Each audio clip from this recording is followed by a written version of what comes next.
भगवान की जय। प्यारी कृष्ण कन्हैया लाल की जय। श्रीमद् देवी भागवत महापुराण नवम स्कंध चल रहा है और भगवती तुलसी के प्रादुर्भाव का प्रसंग है। आज भगवान नारायण कहते हैं, अध्याय 17वां। भगवान नारायण कहते हैं, नारद, धर्मध्वज की पत्नी का नाम माधवी था। वह राजा के साथ गंधमादन पर्वत पर सुंदर उपवन में आनंद करती थी। यूं दीर्घ काल बीत गया, किंतु उन्हें इसका ज्ञान नहीं रहा कि कब दिन बीता कब रात।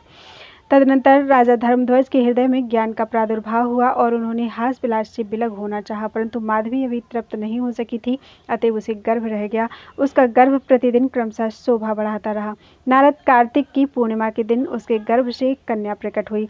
उस समय शुभ दिन, शुभ योग, शुभ क्षण, शुभ लक्षण होगा। लाख शायद छिप गया है इसमें, पुरानी किताब है ना थोड़ी सी।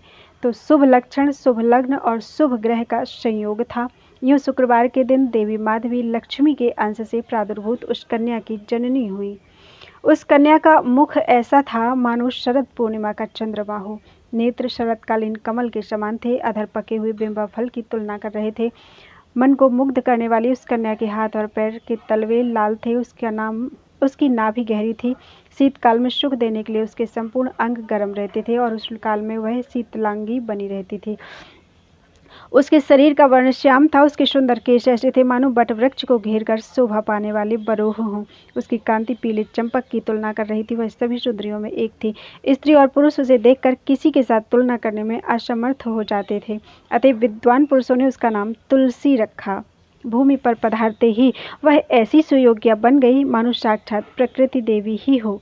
सब लोगों के रोकने पर भी उसने तपस्या करने के विचार से बद्री वन को प्रस्थान किया। वहां रहकर वह दीर्घ काल तक कठिन तपस्या करती रही। उसके मन का निश्चित उद्देश्य यह था कि स्वयं भगवान नारायण मेरे स्वामी हों। ग्रीष्म काल में वह पंचाग्नि तपती और जाड़े के दिनों में जल में रहकर तपस्या करती। वर्षा ऋतु में वह आसन लगाकर बैठी रहती। जल की धाराओं को निरंतर सहन करना तो उसके लिए सहज काम हो गया था।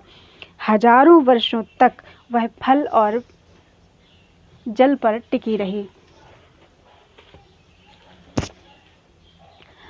हजारों वर्षों तक वह केवल पत्ते चबाकर रही। हजारों वर्षों तक केवल वायु के आधार पर उसने प्राणों को टिका कर रखा। उससे उसका शरीर अत्यंत क्षीण हो गया था। तदनंतर वह बिल्कुल निराहार रही। निर्लक्ष्य होकर एक पैर पर खड़ी होकर वह तपस्या करती रही। उसे देखकर ब्रह्मा उत्तम वर देने के विचार से बद्रिकाश्रम में पधारे। हंस पर बैठे हुए चतुर्मुख ब्रह्मा को देखकर तुलसी ने प्रणाम किया। तब जगत की सृष्टि करने में निपुण विधाता ने उससे कहा, ब्रह्मा जी बोले, तुलसी, तुम मनोभिलषित वर मांग सकती हो। भगवान श्रीहरि की भक्ति, उनकी दासी बनना अथवा अजर एवं अमर होना, जो भी तुम्हारी इच्छा हो मैं देने के लिए तैयार हूँ। तुलसी ने कहा, पितामह, आप सर्वज्ञ हैं, तथापि मेरे मन में जो अभिलाषा है मैं उसे कह देती हूँ। अब आपके सामने मुझे लज्जा ही क्या है। पूर्व जन्म में मैं तुलसी नाम की गोपी थी। गोलोक मेरा निवास स्थान था। भगवान श्री कृष्ण की प्रिया, उनकी अनुचरी, उनकी अर्धांगिनी तथा उनकी प्रेयसी सखी सब कुछ होने का सौभाग्य मुझे प्राप्त था। गोविंद नाम से सुशोभित उन प्रभु के साथ में हास विलासरत थी। उस परम सुख से अभी मैं तृप्त नहीं हुई थी। इतने में एक दिन रास की अधिष्ठात्री देवी भगवती राधा ने रास मंडल में पधारकर रोज से मुझे यह शाप दे दिया कि तुम मानव योनि में उत्पन्न हो। उसी समय भगवान गोविंद ने मुझसे कहा, देवी, तुम भारतवर्ष में रहकर तपस्या करो। ब्रह्मा वर देंगे जिससे मेरे स्वरूप भूत अंश चतुर्भुज श्री विष्णु को तुम पति रूप से प्राप्त कर लोगी।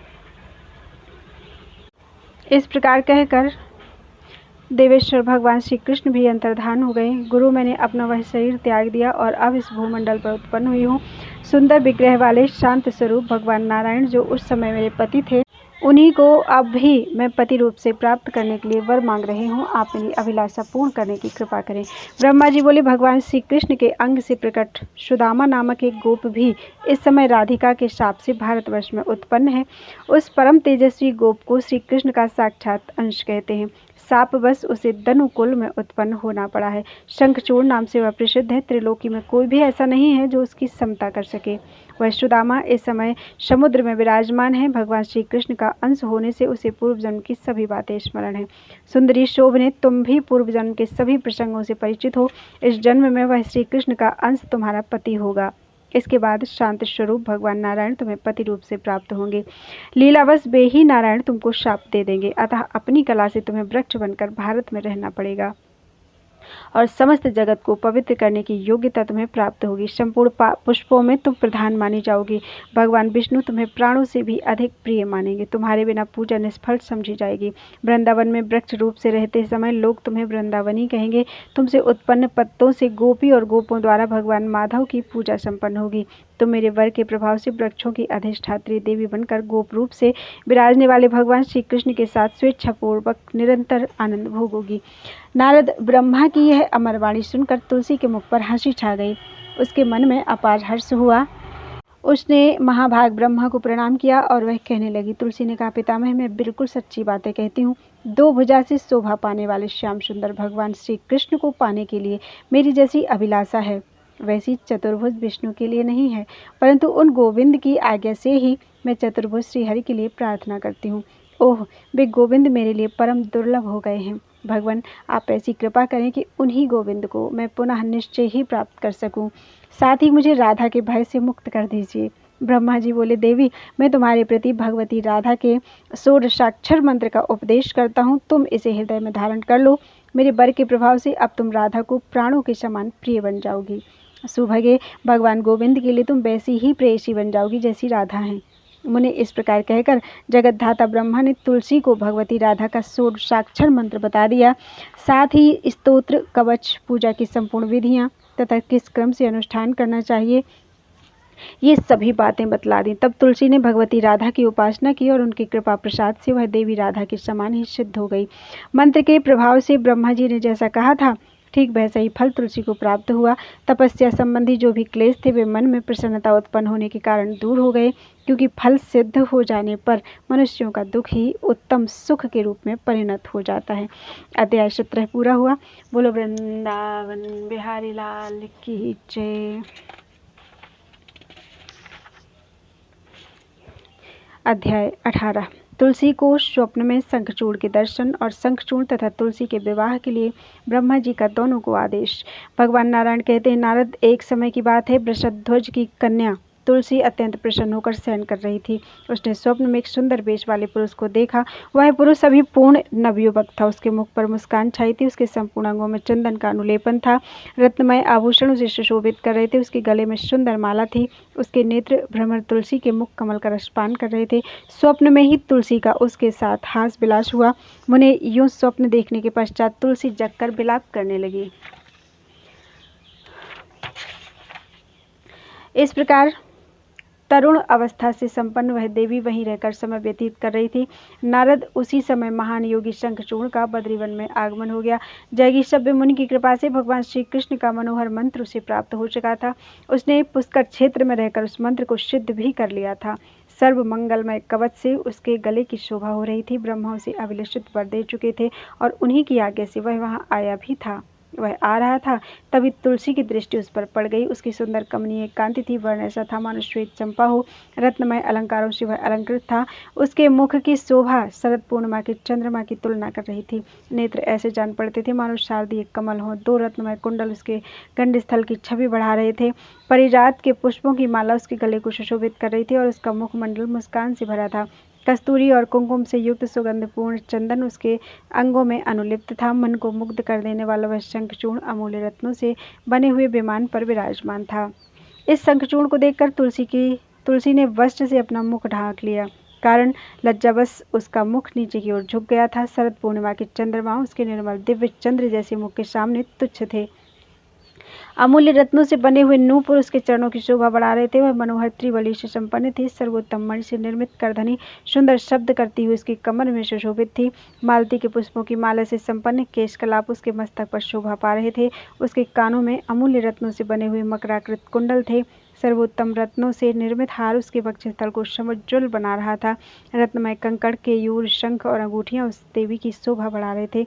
साध्वी तुलसी का आचरण अत्यंत प्रशंसनीय था। ऐसे भव्य शरीर से शोभा पाने वाली उस सुंदरी तुलसी को देखकर शंखचूड़ उसके पास आकर बैठ गया और मीठे शब्दों में बोला। शंखचूड़ ने पूछा, देवी तुम कौन हो? तुम्हारे पिता कौन हैं? तुम अवश्य ही संपूर्ण स्त्रियों में धन्यवाद एवं समादर की पात्र हो। समस्त मंगल प्रदान करने वाली कल्याणी तुम वास्तव में हो कौन? सदा सम्मान पाने वाली सुंदरी तुम अपना परिचय देने की कृपा करो। नारद सुंदर नेत्रों से शोभा पाने वाली तुलसी ने शंखचूड़ के ऐसे वचनों को सुनकर मुख नीचे की ओर झुकाकर उससे कहना आरंभ किया। तुलसी ने कहा, महाशय, मैं राजा धर्मध्वज की कन्या हूँ। तपस्या करने के विचार से इस तपोवन में ठहरी हुई हूँ। तुम कौन हो? तुम्हें आनंद पूर्वक यहाँ से पधार जाना चाहिए, क्योंकि उच्च कुल की किसी भी अकेली साध्वी कन्या के साथ एकांत में कोई भी कुलीन पुरुष बातचीत नहीं करता। ऐसा नियम मैंने श्रुति में सुना है। जो कलुषित कुल में उत्पन्न है तथा जिसे धर्मशास्त्र एवं श्रुति का अर्थ सुनने का कभी अवसर नहीं मिला, वह दुराचारी व्यक्ति ही कामी बनकर परस्त्री की कामना करता है। स्त्री की मधुर वाणी में कोई सार नहीं रहता। वह सदा अभिमान में चूर रहती है। वह वस्तुतः विष से भरे हुए घड़े के समान है, परंतु उसका मुख ऐसा जान पड़ता है मानो सदा अमृत से भरा हो। संसार रूपी कारागार में जकड़ने के लिए वह सांकल है। स्त्री को इंद्रजाल स्वरूपा तथा स्वप्न के समान मिथ्या कहते हैं। बाहर से तो यह अत्यंत सुंदरता धारण करती है, परंतु उसके भीतर के अंग कुत्सित भावों से भरे रहते हैं। उसका शरीर विष्ठा, मूत्र, पीव और मल आदि नाना प्रकार की दुर्गंधपूर्ण वस्तुओं का आधार है। रक्त रंजित तथा दोष युक्त यह शरीर कभी पवित्र नहीं रहता। सृष्टि की रचना के समय ब्रह्मा जी ने मायावी व्यक्तियों के लिए इस माया स्वरूप स्त्री का सृजन किया है। मोक्ष की इच्छा करने वाले पुरुषों के लिए यह विष का काम करती है, अतः मोक्ष चाहने वाले व्यक्ति को उसे देखना भी नहीं चाहते। नारद शंखचूड़ से इस प्रकार कहकर तुलसी चुप हो गई। तब शंखचूड़ हंसकर कहने लगा। शंखचूड़ ने कहा, देवी तुमने जो कुछ कहा है वह असत्य नहीं है, पर अब मेरी कुछ सत्यासत्य मिश्रित बातें सुनने की कृपा करो। विधाता ने दो प्रकार की स्त्रियों का निर्माण किया है, वास्तव स्वरूपा और अवास्तव स्वरूपा। दोनों ही एक समान मनोहर होती हैं, पर एक को प्रशस्त कहते हैं और दूसरी को अप्रशस्त। लक्ष्मी, सरस्वती, दुर्गा, सावित्री और राधिका, ये 5 देवियां सृष्टि सूत्र हैं, सृष्टि की मूल कारण हैं। इन आद्या देवियों के प्रादुर्भाव प्रयोजन केवल सृष्टि करना है।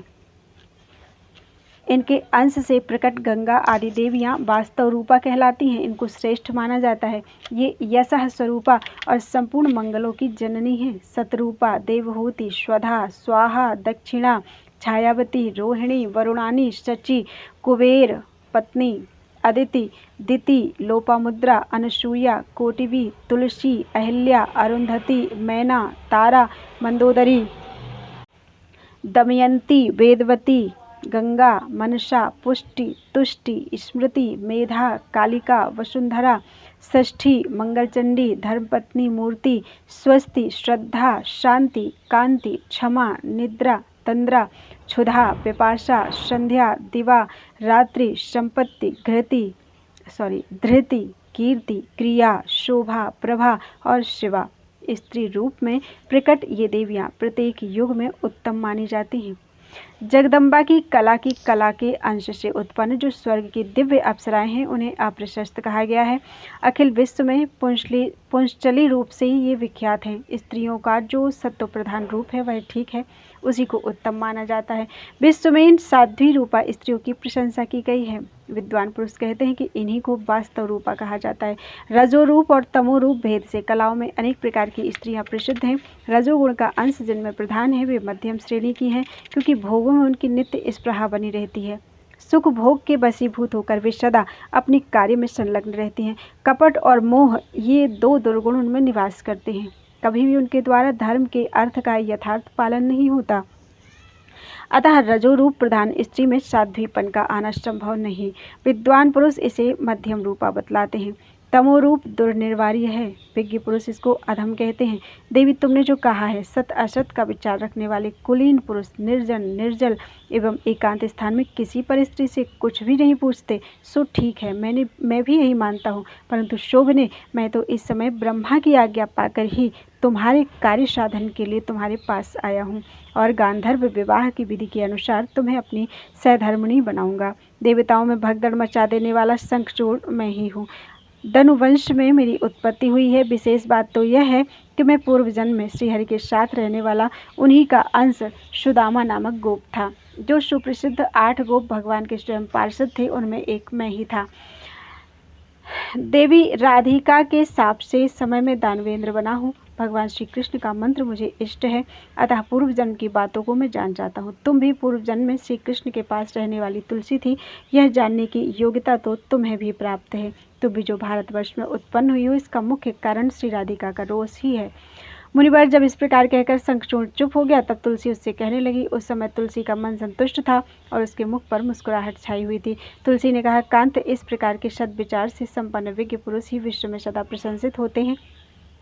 स्त्री का कर्तव्य है कि वह ऐसे ही सत्पति की निरंतर अभिलाषा करे। आप सद्विचार वाले पुरुष से इस समय में परास्त हो गई। निंदा का पात्र तथा अपवित्र तो वह पुरुष माना जाता है जिसे स्त्री ने जीत लिया हो। स्त्री जित मनुष्य की तो पितर, देवता तथा बांधव सभी निंदा करते हैं। यहाँ तक कि माता पिता तथा भ्राता भी मन ही मन उसकी निंदा करने से नहीं चूकते। जिस प्रकार जन्म तथा मृत्यु के अशौच में ब्राह्मण 10 दिनों पर शुद्ध हो जाता है, क्षत्रिय 12 दिनों पर और वैश्य 15 दिनों पर शुद्ध होते हैं। शुद्धों की शुद्धि 1 महीने पर होती है।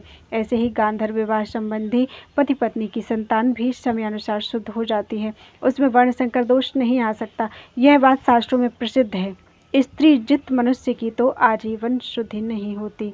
चिता पर जलते समय ही वह इस पाप से मुक्त होता है। स्त्री जित मनुष्य के पितर उसके दिए हुए पिंड और तर्पण को इच्छापूर्वक ग्रहण नहीं करते। देवता भी उसके समर्पण किए हुए पुष्प और जल आदि के लेने में सम्मत नहीं होते। जिनके मन को स्त्री ने हरण कर लिया है, उस व्यक्ति के लिए ज्ञान, तप, जप, होम, पूजन, विद्या अथवा यश से क्या प्रयोजन है। मैंने विद्या का प्रभाव जानने के लिए ही आपकी परीक्षा की है। कारण कामिनी स्त्री का प्रधान कर्तव्य है कि कांत की परीक्षा करके ही उसे पति रूप में स्वीकार करे। गुणहीन, वृद्ध, अज्ञानी, दरिद्र, मूर्ख, रोगी, कुरूप, परम क्रोधी, अशोभन मुख वाले, पंगु, अंगहीन, नेत्रहीन, बधिर, जड़, मूक तथा नपुंसक के समान पापी वर को जो अपनी कन्या देता है, उसे ब्रह्म हत्या का पाप लगता है। शांत, गुणी, नवयुवक, विद्वान तथा साधु स्वभाव वाले वर को अपनी कन्या अर्पण करने वाले पुरुष को 10 अश्वमेध यज्ञ का फल प्राप्त होता है। जो व्यक्ति कन्या को पाल पोस कर धन के लोभ से बेच देता है, वह कुंभीपाक नरक में पचता है। उस पापी को नरक में भोजन के स्थान पर कन्या के मलमूत्र प्राप्त होते हैं। कीड़ों और कौओं द्वारा उसका शरीर नोचा जाता है। बहुत लंबे समय तक कुंभीपाक नरक में रहता है। फिर जगत में जन्म पाकर उसका रोगग्रस्त रहना निश्चित है। तब को ही सर्वस्व मानने वाले नारद इस प्रकार कहकर देवी तुलसी चुप हो गई। इतने में ब्रह्मा जी ने आकर कहा, शंखचूड़, तुम इस देवी के साथ क्या बातचीत कर रहे हो? अब गांधर्व विवाह के नियमानुसार इसे पत्नी रूप से स्वीकार कर लेना तुम्हारे लिए परम आवश्यक है, क्योंकि तुम पुरुषों में रत्न हो और यह साध्वी देवी भी कन्याओं में रत्न समझी जाती है। इसके बाद ब्रह्मा जी ने तुलसी से कहा, पतिव्रते, तुम ऐसी गुणी पति की क्या परीक्षा करती हो? देवता, दानव और असुर सबको कुचल डालने की इसमें शक्ति है।